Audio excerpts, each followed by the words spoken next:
साथियों, परी बाजार के तीसरे दिन हम एक बार फिर आपसे साझा करना चाहेंगे कि परी बाजार is a celebration of women and local artisans. महिलाओं और भोपाल के कलाकारों का ये एक जश्न है, एक उत्सव है।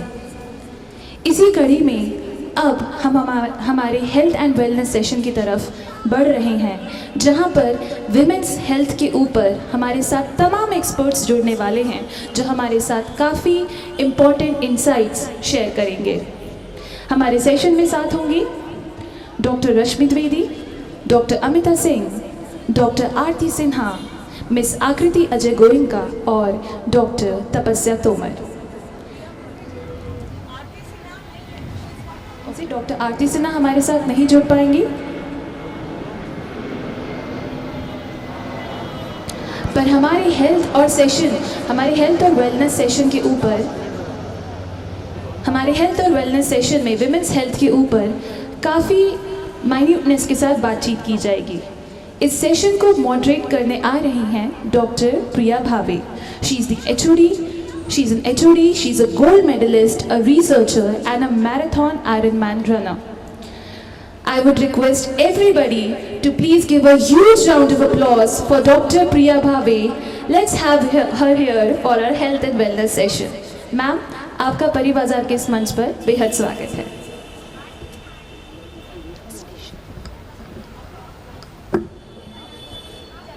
Good evening Bhopal. आज परी बाज़ार के सीज़न 4 में ये जो हेल्थ एंड वेलनेस का पैनल है, ये मैं आपके साथ बहुत ही एक्सपर्ट्स के साथ ये शेयर करने वाली हूँ। तो जो भी आप सब में से हैं जो अभी ख़रीदारी में लगे हुए हैं, जो आसपास घूम रहे हैं, वो सब आके बैठ जाइए, क्योंकि कुछ ऐसी चीज़ें हैं जो हम डिस्कस करेंगे जो आपके लिए शायद लाइफ चेंजिंग भी हो सकती हैं। ट्रेडिशनली हम देखें तो औरतों पे बहुत सारी बंदिशें होती हैं, पर दो ऐसी जगह हैं जहाँ पे कोई भी महिला बिना बंदिश के आ जा सकती है। तो आप में से कौन मुझे बताएगा कि वो दो कौन सी जगह हैं जहाँ पे महिलाएं बिना किसी रोक टोक के आ जा सकती हैं? कौन सी ऐसी जगह है जहाँ पे जाने के लिए आपको घर वाले कभी नहीं रोकते? वेरी गुड, पहला आंसर है परी बाजार।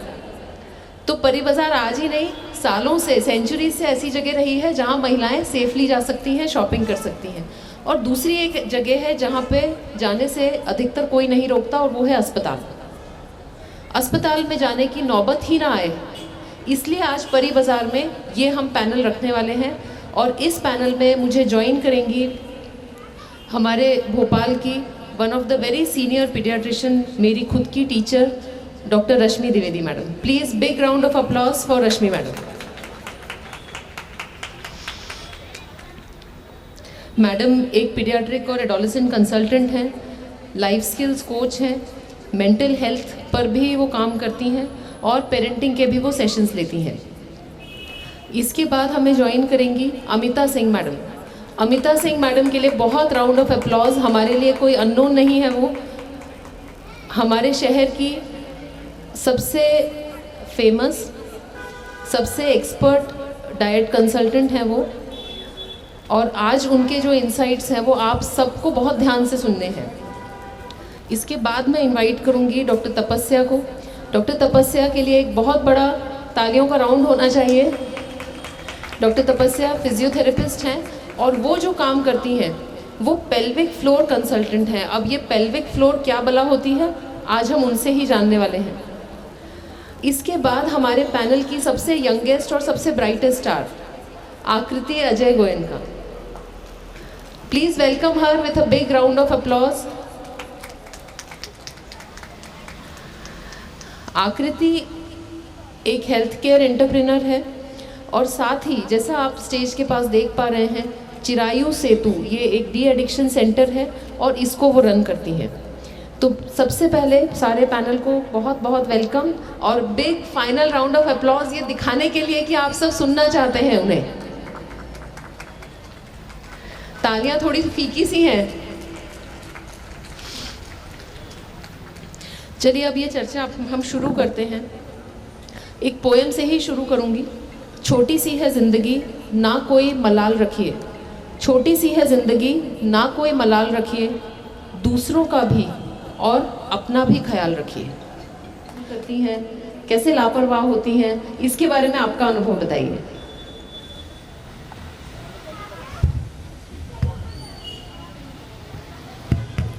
नमस्कार, थैंक यू वेरी मच परी बाज़ार मुझे यहाँ बुलाने के लिए। और हम लोग ऐसे लोग हैं जो मौका ही ढूंढते हैं बोलने के लिए। हमें तो बस बुला दो, खड़े कर दो और हम शुरू हो जाते हैं। कितना अच्छा क्वेश्चन पूछा है प्रिया आपने। सच्चाई यही है, मैं हमेशा कहती हूँ घर के पुरुष को अगर स्पेसिफिक डाइट चाहिए ना, वो बन जाती है। महिला को कह कह के थक जाओ, फिर भी उनका सुबह का नाश्ता केवल 1 कप चाय और बहुत भूख लगी तो 2 बिस्किट होके ही रह जाता है। और उसके बाद जब खाने का टाइम भी आता है, उस टाइम भी कई बार, एंड मैं ये गांव की बात नहीं कर रही, इसलिए ये आप मत सोचिएगा, मैं शहरों की बात कर रही हूँ। मैं हिस्ट्री से, जो हिस्ट्री मैं लेती हूँ, न्यूट्रिशनल हिस्ट्री, उससे मैंने गैदर किया हुआ है ये चीज़ें। उसके साथ साथ में आजकल जुड़ गया है टीवी, जिसकी वजह से इतनी ज़्यादा केयरलेसनेस हो गई है कि ट्रेडिशनल थाली रिप्लेस करती जा रही है बाहर के जंक फूड को, और या फिर बनी बनाई चीज़ों को, पैकेट्स को, छोटे बच्चे से लेके बड़े लोगों तक। और खुद के लिए तो फिर वो खुद अपने लिए कुछ बनाएं, ऐसा नहीं होता है। दिस इज़ समथिंग जो मैंने, मतलब मैं अगर 100 महिलाओं की बात करूं तो उसमें शायद पूरी एक महिला भी नहीं निकलेगी जो अपने लिए वो करे जो उसकी ज़रूरत है, चाहे कुछ भी हो जाए, उसको एनीमिया हो, उसको प्रेगनेंसी के टाइम पे कुछ प्रॉब्लम हो, कुछ भी हो, बहुत मुश्किल होती है।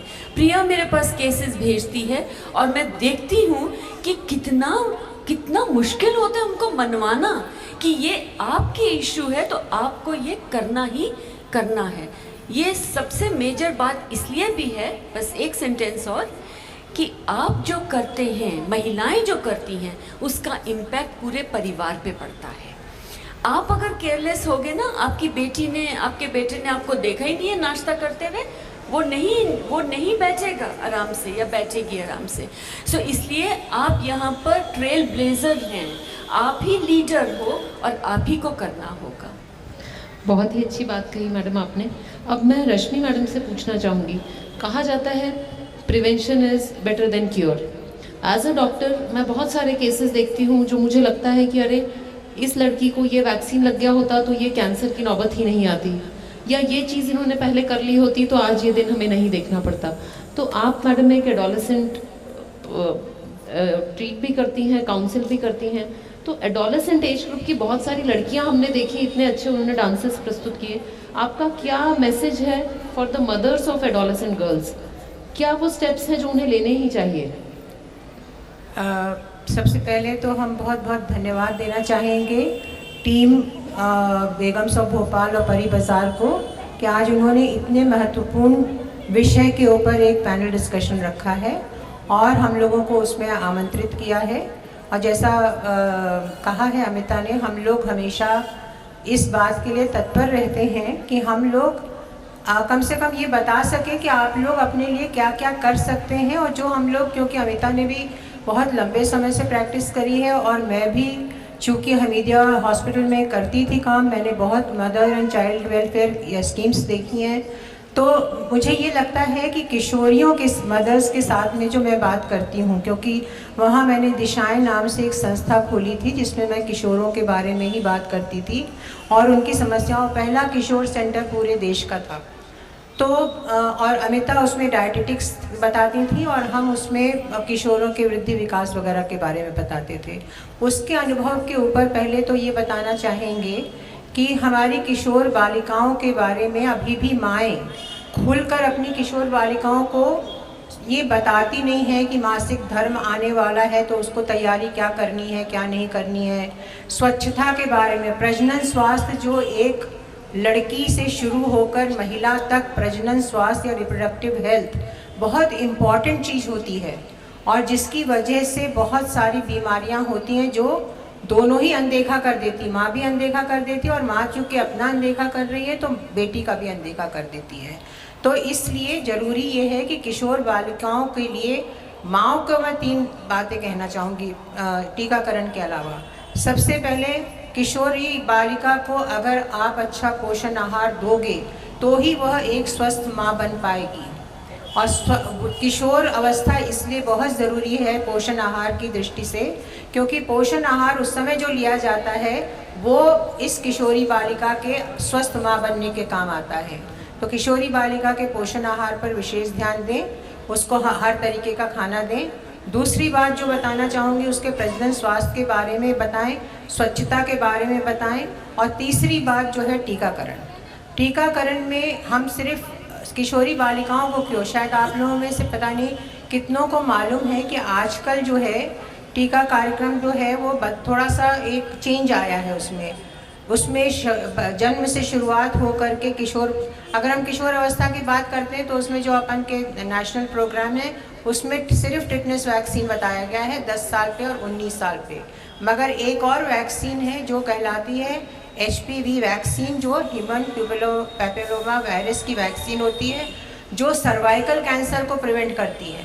और ये वैक्सीन 10 साल से लेकर 56 साल तक किसी भी उम्र में लगवाई जा सकती है।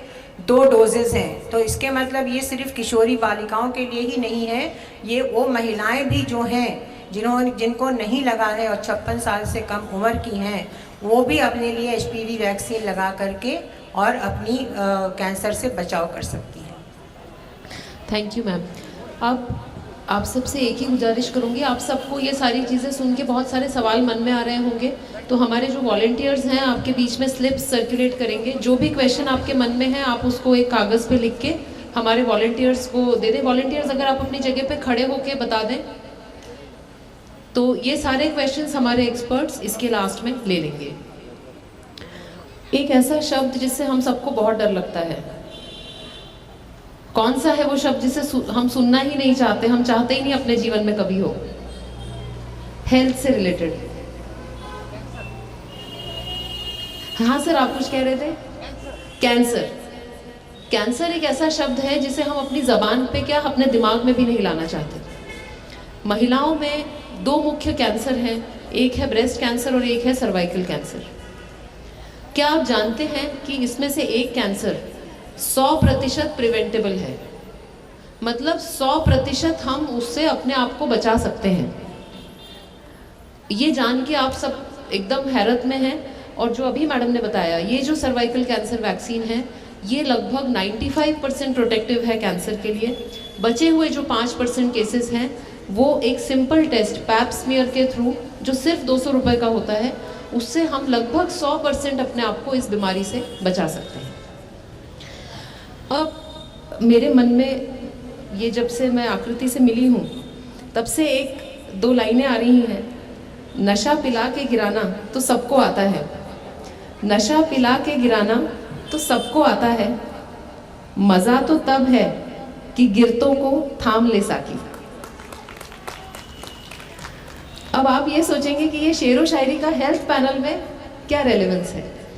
तो नशे के कारण बहुत सारे परिवार बिखर रहे हैं, बहुत सारी महिलाएं परेशान हैं और कहीं कहीं तो महिलाएं खुद नशे की गिरफ्त में आ रही हैं। तो मैं आकृति से सबसे पहले तो यही पूछना चाहूँगी, इतनी छोटी सी उम्र में इतनी बड़ी जिम्मेदारी लेने की आपने कैसे सोची, और क्या है ये चिरायु से, तो क्या होता है डी एडिक्शन, किसी के घर में ऐसी समस्या है तो वो कहाँ जाए, क्या करना है, ये सब आप हमें बताइए। Hello everyone. जैसा कि मैंने बताया है कि जब मैं कॉलेज में भी पढ़ती थी, या अगर आप डे टू डे भी देखें तो एडिक्शन इतना बढ़ता जा रहा है। मैंने अपनी पर्सनल लाइफ में भी ये देखा है। When you talk about statistics, around 16 crore people in the country are addicted, and every year around 6 to 7 lakh deaths according to the 2020 survey that happens only due to addiction. So जब मैंने ये सब read किया, मैंने काफ़ी psychiatrist, psychologist in सब से बात करी, तब मुझे ये समझ में आया कि addiction is not a disease जिसमें आप बस OPD के बेसिस में इलाज कर सकते हैं। They need proper treatment, they need a serine environment, they need the medications. And then I went to my father and I spoke to him that I have this idea that I really want to implement this because I think Bhopal needs it, the country needs it. a team of psychiatrists, psychologists, dietitians, therapists, happiness experts, वो लोग इस centre को चलाएं and then I think हम addiction की जो disease है उसको कहीं ना कहीं सोसाइटी से हटा पाएंगे एंड यू नो लोगों को वापस रीइंटीग्रेट करवा पाएंगे सोसाइटी में। तो उसी सोच से मैंने चिरायु सेतु की स्थापना की है एंड मुझे आज कहते हुए बहुत गर्व है कि अराउंड 85 to 90% हमारा रिकवरी रेट है एंड थैंक यू। सो जब यहाँ पे लोग आते हैं तो we have certain rules and regulations that there is no sort of physical restraint in the centre which is very important. Only verbal and chemical restraints are there. तो वो चीज़ हमें काफ़ी डिफ्रेंशिएट करती है बाकी सेंटर्स से एंड उसकी और भी यूएसपी है इस सेंटर की कि यहाँ पे proper medications, proper treatment, proper diet, इन सब के थ्रू हम इलाज करते हैं। And one of the key thing that हम चिरायु सेतु में करते हैं इज़ हम लॉन्ग स्टे ट्रीटमेंट्स नहीं करते क्योंकि that is very bad for anybody's mental health. So we are targeted at short term treatment. Short में हम रखते हैं लोगों को, कम से कम दिनों में हम लोगों को ठीक करके उनके घर वापस भेजने की कोशिश करते हैं। आपने जो बात करी कि फीमेल पे कैसे इम्पैक्ट पड़ता है, अनफॉर्चुनेटली सारा इम्पैक्ट फीमेल पे बहुत, कोई भी चीज़ का फीमेल पे बहुत इम्पैक्ट पड़ता है। अगर फीमेल एडिक्शन डिसऑर्डर से ग्रसित ना भी है तो उन पे ऐसे इम्पैक्ट पड़ता है कि domestic abuse is a very big subject when it comes to addiction and चाहे उनके हस्बैंड हैं या फादर हैं तो वही पर ये प्रॉब्लम यहाँ पर आती है कि वो सबसे ज़्यादा और ही लाइक स्टिग्मेटाइज्ड है टॉपिक कि वैसे भी मेंटल हेल्थ का ट्रीटमेंट लेना बहुत स्टिग्मेटाइज्ड है and when it comes to the female it is even more stigmatised. So I think through this session, through panel discussions like this हम वो कहीं ना कहीं चेंज करने की कोशिश करेंगे। Thank you. Thank you so much. फिर से एक छोटा सा रिमाइंडर, किसी के मन में ये सारे चीज़ों के बारे में कोई भी सवाल है तो आप चिट पे लिख के हमारे वॉलंटियर हैं उनको दे सकते हैं। अब फिर से 2 लाइनें याद आ रही हैं तपस्या जी को देखकर। किसी की बात कोई बदगुमा न समझेगा, किसी की बात कोई बदगुमा न समझेगा, ज़मी का दर्द कभी आसमां न समझेगा। अब ज़मी का दर्द कभी आसमां न समझेगा और तपस्या जी का क्या रिलेशन है? तपस्या जी फिजियोथेरेपिस्ट हैं और हम सब जानते हैं फिजियोथेरेपिस्ट का क्या काम होता है। ऑर्थोपेडिक डॉक्टर के साथ में वो काम करते हैं, न्यूरो में काम करते हैं, पर ये पेल्विक फ्लोर स्पेशलिस्ट क्या होते हैं और क्या है ये पेल्विक फ्लोर, इसके बारे में तपस्या हमें बताएंगी और हमें ये भी बताएंगी कि ये फील्ड उन्होंने क्यों चुना। Thank you so much Priya ma'am, इतना अच्छे से आपने इसका इंट्रोडक्शन दिया है। मुझे लग रहा है काफ़ी कुछ तो उनको जितने भी हमारे बीच में उनको थोड़ा बहुत नॉलेज हो गया होगा। एंड मैं थैंक यू करना चाहती हूँ बेगम ऑफ भोपाल से रक्षन मैम का, बीनू दी का, कि उन्होंने मुझे यहाँ बुलाया और इतना अच्छा सेशन ऑर्गेनाइज़ किया। एंड यस ऑफ कोर्स, जैसे कि मैम ने पूछा है कि मेरे दिमाग में क्यों आया या मैंने क्यों सोचा कि मुझे वुमेन हेल्थ में पेल्विक फ्लोर पे फोकस करना है, the same I relate with the परी बाजार। जैसे कि रक्षन मैम के दिल में आया कि कुछ मिसिंग है, जैसे बीनू दी के दिल में आया कि कुछ मिसिंग है, सेम मुझे भी ये लगा कि कुछ मिसिंग है। तो तब मुझे ख्याल आया कि जब हम वुमेन हेल्थ की बात करते हैं तो मैंने भी बहुत कुछ वेंट थ्रू किया जब मेरा डिलीवरी हुई। और तब देन आई रियलाइज मैम कि 10 इयर्स जब मैंने एज अ न्यूरो मेरा मास्टर्स था, मैंने उसमें प्रैक्टिस की, 10 इयर्स के बाद आई डिसाइड कि नो, अभी मुझे लग रहा है तमाम महिलाएं जैसे हमारे सामने भी हैं इतनी खूबसूरत हैं, तो उन सबको और भी खूबसूरत बनाने के लिए, हेल्दी बनाने के लिए, मेंटल या अगर हम बात करते हैं फिजिकल, तो उसके लिए किसी ना किसी को आगे आना चाहिए था। तो उसके लिए मैंने अपने आप को चुना एंड मैं आज बहुत अपने आप को भाग्यवान समझ रही हूँ कि आप सबके बीच में इस पर हम बात कर रहे हैं। चलिए अब थोड़ा सा हम पेल्विक फ्लोर को समझते हैं। आप में से ही मैं किसी से पूछना चाहूँगी, अगर मैं चेयर हटा दूं और आपको बोलूं कि आप खड़े रहिए 1 घंटे 2 घंटे, तो क्या होगा? सॉरी, थक जाएंगे। ऑब्वियसली आपको चाहिए होगा कि कुछ सपोर्ट हमको मिल जाए, करेक्ट? और अगर वो सपोर्ट, अगर उसमें कुछ भी लूज है, अगर आपका चेयर जो है प्रॉपर सपोर्टेड नहीं है, अगेन आप कंफर्टेबल फील नहीं करेंगे। Same with the pelvic floor. हम सब पेल्विक फ्लोर को लेकर इतने ज़्यादा अनअवेयर हैं कि हम कई बार तो जानते ही नहीं है कि पेल्विक फ्लोर का रोल क्या होता है. So today we are going to discuss and get know more about the pelvic floor. जब भी हम बात करते हैं पेल्विक फ्लोर की, जिम जाते हैं, जिम में जाने के बाद में हम लोग सारी मसल्स की एक्सरसाइज करते हैं. प्लीज़ मुझे रिलेट करिएगा और मेरे को सुनने की कोशिश करिएगा. हम सभी मसल्स की बहुत स्ट्रेंथनिंग करते हैं, बट कभी भी हम पेल्विक फ्लोर पे ध्यान नहीं देते हैं. ऑल्दो हम बच्चे को जन्म भी दे रहे होते हैं, राइट, हम बहुत सारी ऐसी चीज़ें कर रहे होते हैं जो पूरा डिपेंड होता है हमारे पेल्विक फ्लोर, चाहे हम लोग साइकिलिंग कर रहे हों, चाहे हम डे टू डे लाइफ का काम कर रहे हों, या फिर हमारे बहुत सी ऐसी चीज़ें हैं जिसको करने के लिए पेल्विक फ्लोर की ज़रूरत पड़ती है, लेकिन कभी हम उस पर काम नहीं करते हैं. That's why pelvic floor is very neglected and people are not get aware about the pelvic floor.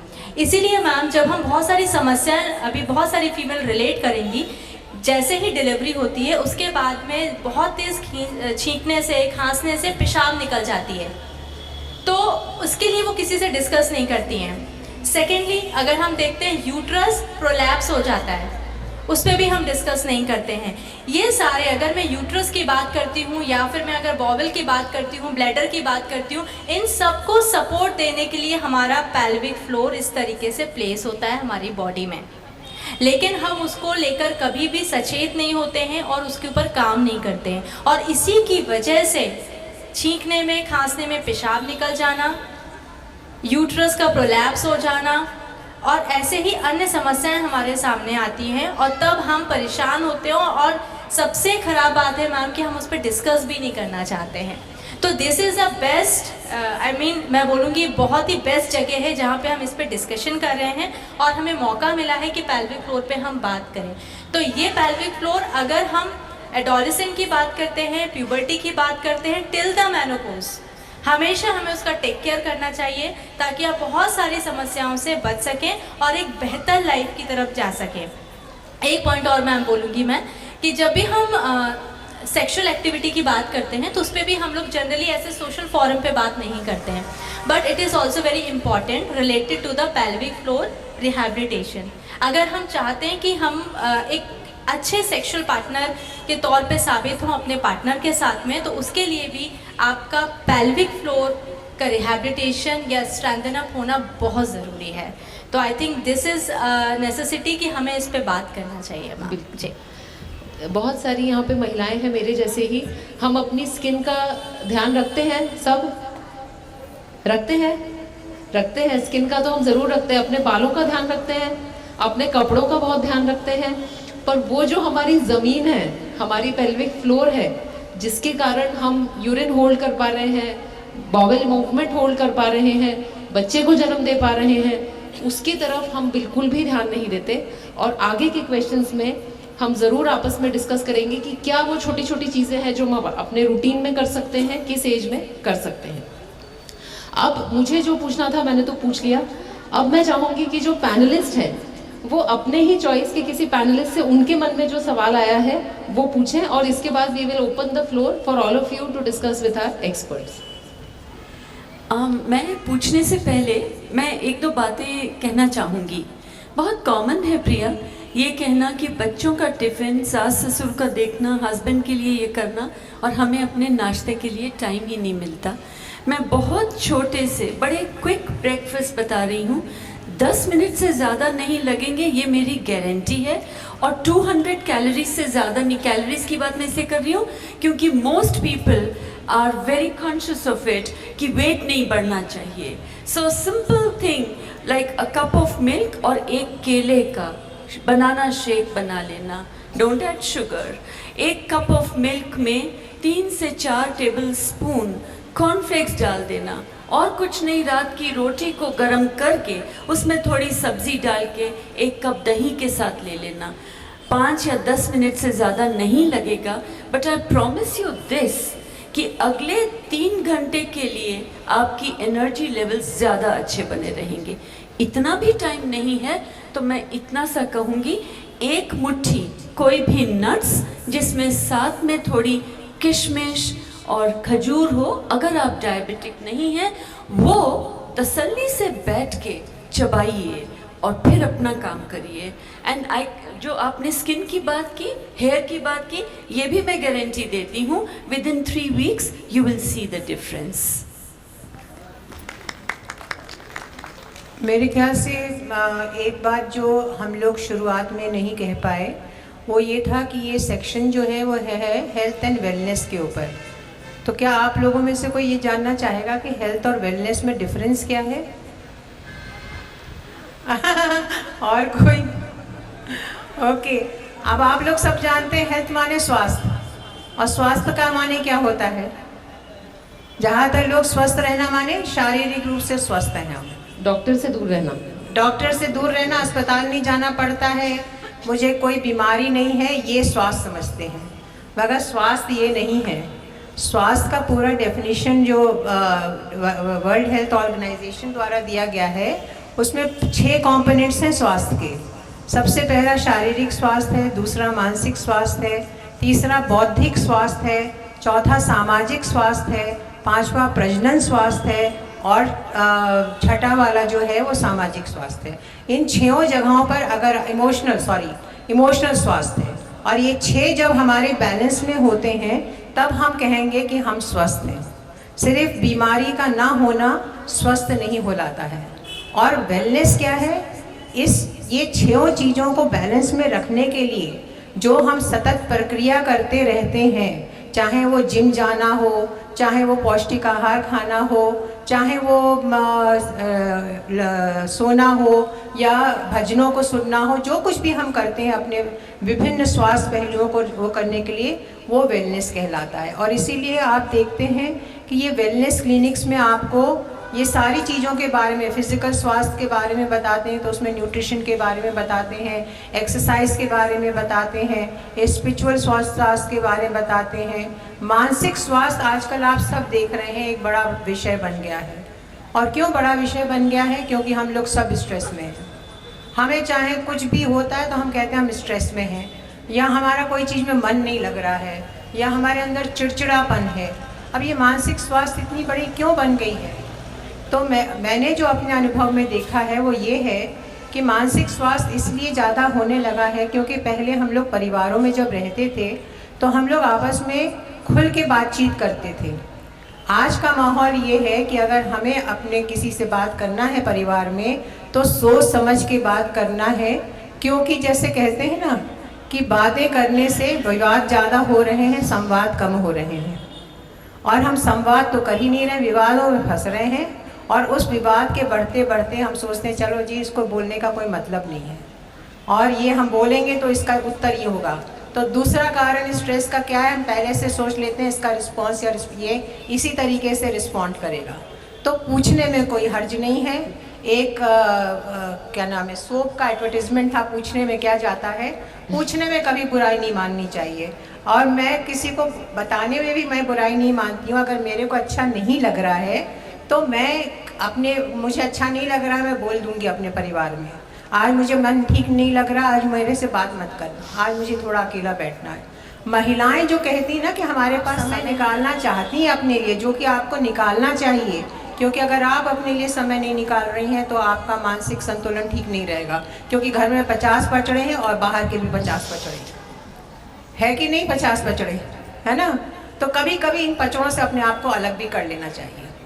आज ही मैं बता रही थी कि मेरे घर में जो खाना बनाती है वो मुझसे ऐसे ही बता रही थी, तो मैंने उससे कहा कि तुम एक काम करो, अपने हस्बैंड के बारे में कुछ बता रही थी। हमने कहा तुम एक काम करो, तुम 1 घंटे के लिए घर से डिसअपियर हो जाओ और ये देख लेना कि तुम भी शांत हो जाओगी और 2 लोगों को घर में पता चलेगा कि तुम्हारे बिना घर का हाल क्या होगा। तो महिलाएं अपने को कम इम्पोर्टेंस देती हैं। अब समय ये है कि आप अपने आप को इम्पोर्टेंस दें, अपने ऊपर ध्यान दें, और इसके बारे में मतलब ज़रूरी है। ये सेल्फिश नहीं है कि हम अपने बारे में, क्योंकि अगर हम स्वस्थ होंगे ना तभी हम परिवार का देख रेख कर सकते हैं, नहीं तो हम परिवार की देख रेख। और अपने आप को बाहुबली न समझें। मैंने अपने परिवार में हर एक को सदस्य को, क्योंकि मैंने कहीं पढ़ा था कि परिवार में हर एक सदस्य का कुछ उत्तरदायित्व होता बचपन से होता है, उसको इन्वॉल्व करिए। अगर आपने उसको इन्वॉल्व नहीं किया है घर में तो वो फिर भी इन्वॉल्व नहीं होगा। और बचपन से मैंने ये देखा है, माताएं जो होती है ना, ये जो अमिता कह रही थी ना कि समय नहीं है, समय नहीं है, ये समय नहीं का सबसे पहले फंडा आया 2 मिनट मैगी नूडल्स से। ये मैंने देखा भैया, 2 मिनट मैगी नूडल्स जब से बाज़ार में आई तब से मदर्स भी लेज़ी हो गई। क्या करें डॉक्टर साहब, वो तो इसके अलावा कुछ खाते ही नहीं है। आएंगी लेकर बच्चे को 2 साल के, डॉक्टर साहब हमने बहुत कोशिश करी, खाता ही नहीं है। तो हमने कहा कि बच्चा जो खाना चाहता है वो क्या खाता है, पेट तो खाली नहीं रहता होगा, कुछ नहीं कुरकुरे खा लेता है, कुछ नहीं चॉकलेट खा लेता है। तो चॉकलेट कौन दिलाता है, कुरकुरे कौन दिलाता है, हम ही को दिलाना पड़ता, नहीं तो रोता है। इसका क्या मतलब निकला? इसके मतलब ये निकला कि वो बच्चा हमें एक्सप्लॉइट कर रहा है और हम एक्सप्लॉइट हो रहे हैं। तो हमने अपने बच्चे को शुरू से बिगाड़ दिया कि तुम रोगे तो हम तुम्हें दे देंगे। ये कुछ ऐसी चीज़ें हैं जो मैं पेरेंटिंग में बताती हूँ कि जब आप शुरू से पेरेंटिंग मिस्टेक्स करते हो। आपने बच्चे को, हमारे यहाँ क्लिनिक में अभी दिखाने आया एक बच्चा 2 साल का, उसको दे दिया उसके नाना जी ने मोबाइल। हमने कहा मोबाइल मत दो, कहने लगे क्यों? नहीं, हमने कहा मोबाइल बिल्कुल नहीं देना। मोबाइल का जो आप लोग जानते हैं कि वो फ़ायदा नहीं है या नुकसान है, उसके अलावा बच्चे को हर तरीके का टच ज़रूरी है होना। आटा दो, क्ले दो, पत्थर दो, कंचे दो, ये ऐसी चीज़ें दो जिससे उसके टच डेवलप हो। मोबाइल की वजह से तो वो सिर्फ ये कर रहा है, उसको कोई टच नहीं हो रहा है, टच भूल रहा है। और जब से ये कोविड में बच्चे लोगों ने ऑनलाइन शुरू किया है तब से ये समस्या बढ़ गई है। बिल्कुल, ये मैं आप लोगों को इसलिए बता रही हूँ क्योंकि ये बहुत, आप लोगों को शायद आपने नोटिस ना करा हो, मगर ये छोटी समस्याएं जाके जाकर बड़ी समस्याएं बन जाती। फिर और बड़े शान से भी कहते हैं मेरा 2 साल का बच्चा है, वो मेरे लिए नेट खोल देता है, मेरे लिए यूट्यूब खोल देता है, मेरे लिए ये कर देता है, मेरे लिए वो कर देता है। तो मैंने कहा कि भैया ऐसा नहीं करना है। और जो इसके बारे में गाइडलाइंस है वो ये है कि 2 साल तक के बच्चे को कोई भी, चाहे वो टीवी हो, डिजिटल डिवाइस नहीं देखना चाहिए। आंखें कमज़ोर होती हैं, बड़े बड़े चश्मे लग जाते हैं। और इसलिए अगर हम स्वास्थ्य की बात कर रहे हैं तो स्वास्थ्य की शुरुआत हमें बचपन से करनी होगी। ना सिर्फ बचपन से, उस समय से करनी होगी जब बच्चा गर्भ में आता है। पहले 1000 दिन, जिसमें 9 महीने गर्भ के, और उस, माफ़ करिएगा मैं इसलिए ये सब बता रही हूँ क्योंकि ये सब रीसेंट है और पता नहीं आप लोगों में से कितनों को मालूम है कि पहले 1000 दिन, जिसमें 9 महीने जो बच्चे का गर्भ में रहता है और उसके बाद 2 साल तक की अवस्था, ये सबसे इम्पॉर्टेंट समय होता है बच्चे के बुद्धि और शारीरिक वृद्धि और विकास का। उसमें माँ का लाड़ प्यार मिलना शुरू होना चाहिए, उस समय माँ का सानिध्य मिलना शुरू होना चाहिए। अगर माँ उसको अपने पास रखेगी तभी भावनात्मक विकास और भावनात्मक जोड़ आता है बच्चों के साथ में माँ का। अब आजकल माएँ कह देती हैं हम काम पे जाते हैं, हम फलाना जाते हैं। भैया अगर आपको ऐसा करना है, आजकल बहुत सारी आप देख रही होंगी यंगस्टर्स, लड़कियां जो है ना, शादी करने के बाद में अपने करियर में इतनी ज़्यादा लिप्त हो जाती हैं, कह देती हैं कि बच्चे नहीं करना, क्योंकि सपोर्ट सिस्टम है नहीं, हस्बैंड वाइफ हैं। अब बच्चों का क्या होगा आगे जाके पता नहीं है, जिस तरीके की समस्याएं आ रही हैं। ये थोड़ी छोटी बातें हैं जो आपको अपने स्वास्थ्य और उसके बच्चों के स्वास्थ्य से शुरू करें। और आप महिलाओं को अपने स्वास्थ्य तक जाना है। और दूसरी बात, आप अपने ऊपर, आप अपनी सहेलियों के साथ अस्पताल चले जाएं, ये ना बैठे रहें कि जब हस्बैंड को छुट्टी मिलेगी तब अस्पताल में अपने को दिखाने जाएंगे। मैम आपने बहुत सही बात कही है। एज अ डॉक्टर ये जो सारी चीज़ें हम छोड़ देते हैं उनका नतीजा मैं अपनी खुद की प्रैक्टिस में देख पाती हूँ। पिछले 10 सालों की प्रैक्टिस में कम से कम 20 से 30 ऐसे बच्चे हैं जिनका डिलीवरी मैंने करी है और वो स्क्रीन ऑटिज़म के शिकार हो गए हैं। अब वो सोशल कनेक्शंस बना ही नहीं पाते, मोबाइल के बिना वो जी ही नहीं पाते और उनकी ऑटिज़म की थेरेपी चल रही है। ऑटिज़म इसलिए नहीं हुआ कि कुछ जेनेटिक प्रीडिस्पोजिशन था, इसलिए हुआ कि मोबाइल इतना ज़्यादा उन्होंने यूज़ कर लिया। तो ये सब कुछ चीज़ें हैं, ये आगे के खतरे आपने हमें बताए हैं। अब हमारे पास बहुत सारे क्वेश्चंस भी आ गए हैं, तो हम सबसे पहले तपस्या से पूछेंगे। ऑडियंस से क्वेश्चन आया है कि एक्सरसाइजेस कौन सी हैं पेल्विक फ्लोर को स्ट्रेंथन करने की, और दूसरी पेल्विक फ्लोर रिहैबिलिटेशन कैसे होगा, क्या फिजियो के साथ होता है, गायनेकोलॉजिस्ट के साथ होता है, तो इसके बारे में संक्षेप में बताइए, क्योंकि अब 5 बजे हमें शायद नेक्स्ट प्रोग्राम में जाना है। हाँ जी मैम, बिल्कुल। मुझे बहुत खुशी हुई कि इस टॉपिक को बड़ा सीरियसली लिया गया आप लोगों द्वारा और क्वेश्चन किया गया। सबसे पहले तो जो आपने क्वेश्चन किया है कि इसके लिए हम क्या एक्सरसाइज करते हैं, तो जब भी हम एक्सरसाइजेस की बात करते हैं तो सबसे पहले हमें ये समझना पड़ेगा कि पर्टिकुलर आपका जो पेल्विक फ्लोर है उसको ज़रूरत क्या है। अगर बहुत ज़्यादा कॉन्ट्रैक्शन की स्थिति में है तो हमको कीगल एक्सरसाइज नहीं करनी है, क्योंकि अगर हम पेल्विक फ्लोर की बात करते हैं तो कीगल एक्सरसाइज को हम डायरेक्ट जोड़ लेते हैं। लेकिन ऑलरेडी अगर हमारा पेल्विक फ्लोर कॉन्ट्रैक्शन की स्थिति में बहुत ज़्यादा है तो आपको बहुत ज़्यादा नुकसान दे देगा कीगल एक्सरसाइजेस। तो सबसे पहले असेसमेंट, हम किसी भी डॉक्टर के पास जाते हैं तो ऐसे नहीं कि आप सिर्फ दवाई दे दीजिए, असेसमेंट सबसे इम्पॉर्टेंट होता है। तो जब भी आप इसके लिए जाना चाहते हैं तो ऑब्वियसली सबसे पहले आप लोग गायनिक के पास ही जाते हैं। आप उनसे बातचीत करके डेफिनेटली आप फिजियोथेरेपिस्ट के पास आ सकते हैं जो आपका असेस करके आपके लिए कस्टमाइज एक्सरसाइज डिज़ाइन करते हैं आपकी प्रॉब्लम को समझ के, तो वो आप कर सकते हैं। एंड सेकेंडली जो जनरल सब लोग कर सकते हैं वो पेल्विक फ्लोर के लिए सबसे अच्छा होता है सिटअप्स लगाना। जब हम सिटअप्स लगाते हैं तो हमारा सर्कुलेशन पेल्विक फ्लोर को लेकर बढ़ जाता है। और हम एक चीज़ और मैं बोलूँगी, इनफर्टिलिटी के कारण जैसे कि आप लोग देखते हैं तो ऑब्वियसली बीइंग अ गायनिक आप देखते हो कि बहुत सारे रीज़न होते हैं, लेकिन उसमें एक रीज़न ये भी होता है सारे टेस्ट नॉर्मल आ रहे हैं तब भी इनफर्टिलिटी हो रही है यंग गर्ल्स में। तो रीज़न यही है कि उनका पेल्विक फ्लोर इतना वीक है और बहुत ज़्यादा एबॉर्शंस होना है continuously. This is again the problem कि अगर पेल्विक फ्लोर वीक है तो डेफिनेटली आप अपनी गायनिक से बात करके उनसे परामर्श करके आप अपने बेस्ट फिजियोथेरेपिस्ट जो भी इसमें काम कर रहे हैं उनसे आप मिल सकते हैं, स्पेशली जो पेल्विक फ्लोर स्पेशलिस्ट हो। तो मुझे लग रहा है कि प्रॉब्लम ज़्यादा सॉल्व हो पाएगी। Thank you so much. Thank you so much. और एक मैं अपनी तरफ से ये भी ऐड करना चाहूँगी, डिलीवरी जब हो जाती है उसके बाद हमारा जो पूरा अटेंशन है वो बच्चे की तरफ आ जाता है और माँ एक ज़रिया बन जाती है उस बच्चे को बड़ा करने का। और 99% लड़कियाँ जो बहुत अच्छी एजुकेटेड हैं वो भी डिलीवरी के बाद जो सिंपल पेल्विक रिहैबिलिटेशन एक्सरसाइजेज हैं वो नहीं करती हैं, क्योंकि वो पूरा समय अपने घर परिवार में रिस्ट्रिक्शंस हैं कि आप बाहर नहीं जा सकते। तो आपके परिवार में, आपके फ्रेंड्स में जिसकी भी डिलीवरी हुई है, ध्यान रखिए कि डिलीवरी के बाद जो हमारे मसल्स टेयर हुए हैं उसको वापस लाने के लिए हमें फिजियोथेरेपिस्ट के पास जाना बहुत ज़्यादा आवश्यक है और उन्हें घर वालों को साथ में लेके जाना चाहिए, ये नहीं कि रिस्ट्रिक्शन से उन्हें घर में ही रखें। एक मेरा क्वेश्चन है अमिता मैडम आपके लिए, जो लगभग हर महिला के जहन में आता है जैसे ही वो अमिता मैडम को देखते हैं, और वो है वज़न कैसे कम करें। तो जब वज़न कम करने की बात आती है तो कोई फ्रेंड कहती है यार मैंने कीटो कर लिया, और मेरे कुछ फ्रेंड कहते हैं हमने तो इंटरमिटेंट फास्टिंग करी, बहुत अच्छे रिजल्ट्स आ रहे हैं। तो आप सब ने भी, कोई वीगन डाइट पे चला गया। तो मैडम हमें ये बताइए कि इन तीनों में से कौन सा मुझे करना चाहिए? बहुत सिंपल आंसर है और मैं 5-6 लाइंस में ही ख़त्म करना चाहूँगी। संतुलित आहार जिसमें आपके शरीर की ज़रूरतें ज़रूर पूरी रखिएगा। हमने शारीरिक काम करना कम कर दिया है, तो जिस वस्तु से हम काम कर सकते हैं उसको कम करिए ना। आप दूध, दालें, नट्स इनको क्यों कम करते हैं? ये तो वो चीज़ें हैं जो आपके शरीर की मरम्मत करती हैं और आपको बीमारियों से बचाती हैं। इसलिए दूध 2 कप लेना ही लेना है, चाहे किसी रूप में लीजिए।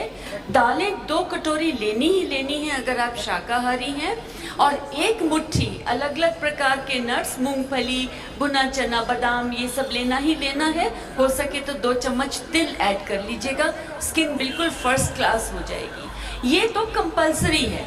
दोनों टाइम पे सैलेड लीजिए और दिन में 2 बार फ्रूट लीजिए। सिंपल रेसिपी है। अब बचा क्या? अनाज। अनाज हम ज़्यादा पहले इसलिए खाते थे क्योंकि हम काम इतना करते थे। अब हम लोग ही यहाँ पर बैठे हुए कितनी देर हो गई है, क्या यूज़ कर रहे हैं हम? कुछ भी नहीं। पर हम ना क्या करते हैं, दूध कम कर देंगे, आय हाय दूध से मोटापा होता है, ये कम कर देंगे, आय हाय ये तो भारी होती है। पर रोटी हमें उतनी ही 2-2, 3-3 चाहिए, 2 रोटी भी चाहिए, चावल भी चाहिए। काम कर रहे हैं सिर्फ 1 मुट्ठी अनाज के बराबर। सो अगर आप महिला हो के सुबह नाश्ते में, जैसे मैंने कहा, केला या कॉर्नफ्लेक्स या एक रोटी, वो एक अनाज हो गया, लंच में एक रोटी या एक कटोरी चावल, शाम को फिर स्नैक्स ज़रूर लीजिए मुट्ठी भर के ही, और रात को फिर एक। आप देखिए सब कुछ खाने के बाद भी आपका वज़न कम होता जाएगा। अब वो दूध आप शेक की तरह से लें, कस्टर्ड की तरह से लें, जैसे मर्जी लो, बस अपना डोज याद रखो, है ना। और हाँ, एक minute, walking, there are studies to show कि महिलाएं जो 3 घंटे से ज़्यादा एक जगह पे बैठी रहती हैं, उनमें डायबिटीज़ होने का अंदेशा 50%। आई एम नॉट सेइंग कि मेड सर्वेंट्स को निकाल दो, मगर सारा दिन कुछ ना कुछ करते रहो, बहुत देर तक बैठे मत रहो। एंड 45 मिनट्स की वॉकिंग, ब्रिस्क वॉकिंग, जिसमें आप बात नहीं कर सकोगे, मतलब टहलना नहीं है, ब्रिस्क वॉकिंग, वो ज़रूर करिए and you will be done. वजन कम हो जाएगा ना? बिल्कुल हो जाएगा। तो आई होप कि आप सबने नोट कर लिया होगा, मैडम ने अपने को सबको रेसिपी दे दी है। अब लास्ट का जो क्वेश्चन है वो रैपिड फायर है, केवल 25 सेकंड्स में सबको आंसर करना है, और ये ऑडियंस से ही आया है। और ये क्वेश्चन है, how do you always stay active and take care of your mental health. सिर्फ 30 सेकंड है आपको आंसर करने के लिए। आप आकृति, आपसे शुरू करते हैं। मैं कथक डांसर हूँ, सो मैं कथक करती हूँ। And with regards to my mental health, मैं अपनी मेंटल हेल्थ का भी बहुत ध्यान रखती हूँ। मुझे लगता है कि जैसे फिजिकल हेल्थ का लोग ध्यान रखते हैं, लोग जिम जाते हैं, फिजिकल एक्सरसाइज करते हैं, वैसे अपनी मेंटल हेल्थ का भी ध्यान रखना चाहिए। तो उसके लिए मुझे सोशल गैदरिंग में जाकर लोगों से बात करके बहुत अच्छा लगता है। तो that is my way. Very good. तपस्या? थैंक यू सो मच, बहुत अच्छा जवाब दिया। और इसी के साथ में मैं आपको बताना चाहती हूँ, इमोशनली, सोशली, स्पिरिचुअलिटी के तौर पे अगर बात करें, फिजिकली बात करें, और ऑफ कोर्स मी टाइम निकालें, और जो आपको शौक है वो दिल से करें, तो मुझे लगता है आप बहुत अच्छे मेंटल हेल्थ की तरफ जाते हैं। अमिता मैम, आप क्या करते हैं? How do you stay active and take care of your mental health? 2 things, walking वो मेरी मेडिटेशन भी है और मेरा अपना मी टाइम भी है। मैं कुछ भी सोच सकती हूँ, कुछ भी सुन सकती हूँ। और सच्ची बताऊँ, old Hindi film songs, I love them, you know. हमारा मेंटल हेल्थ फॉर्मूला है, don't carry baggages with you and stay happy and healthy, give good vibes and have plenty of activities in your daily life, B it physical, B it mental. Reading is something which people are not doing these days. I believe in reading at least 1 hour every day, something other than my subject. चलिए, thank you so much. और last में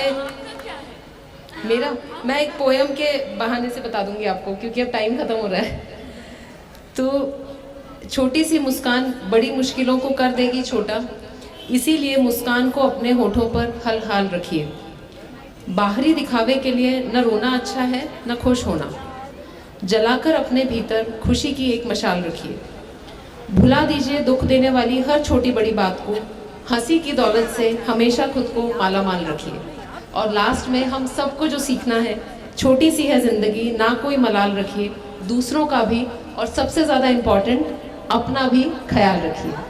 thank you so much.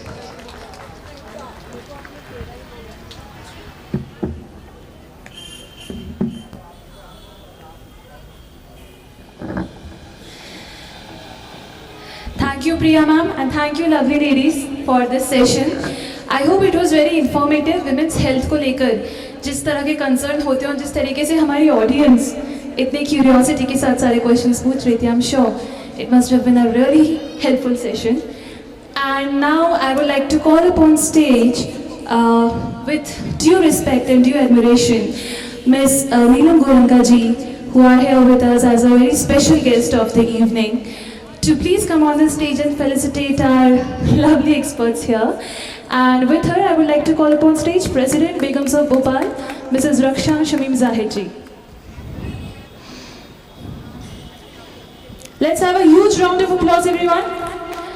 As you could see on the stool that is being presented here as part of the felicitation has the beautiful Bagh textile print on it, which is the theme of Pari Bazaar Season 4. Range Bagh, the kaleidoscope of Bhopali tradition. This is how we are celebrating the Bagh textile print. Now let's greet her with a huge round of applause, everyone.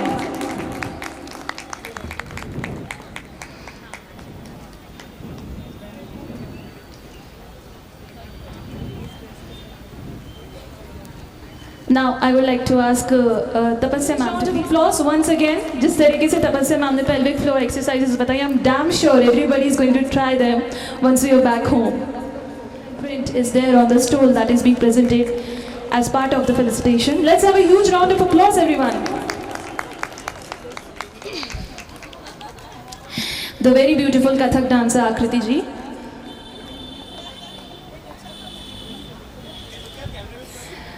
Akriti ma'am is also present here as a representative of the very beautiful sponsor. And many thanks. I would like to invite Priya ma'am as a beautiful moderator for the session. Let's have a huge round of applause for Priya ma'am for her beautiful smile, for her beautiful questions, and for her beautiful presence in this lovely event. Priya ma'am, thank you so much for moderating this amazing. I'd like to invite every one of these panelists to please come. Women's health was discussed extensively in this session. The food habits, the physical habits, everything was discussed in great detail. Let's have a huge round of applause, everyone, for this lovely session. We would like to thank Chirayu Charitable Foundation for sponsoring this event.